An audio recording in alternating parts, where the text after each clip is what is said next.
Finally got it. Take this off. And I got one with a key.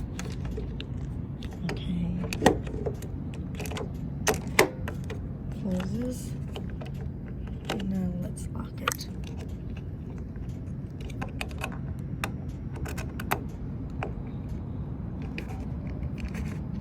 Oh, it's spinning. Not sure if I'm doing this right.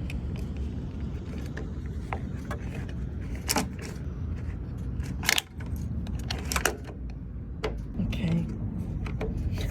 It works. I can't take this shit off. Wow, that's great. I dare some mother flubber to try this again. All right, now let's hope that I can open it. It's kind of difficult to do this holding the camera. All right. I think I twisted it. Okay, I figured it out. If it keeps spinning,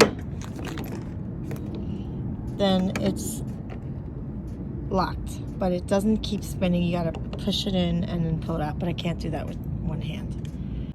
And this gadget cost $76.78 because someone stole my cap on Christmas Eve. Not nice.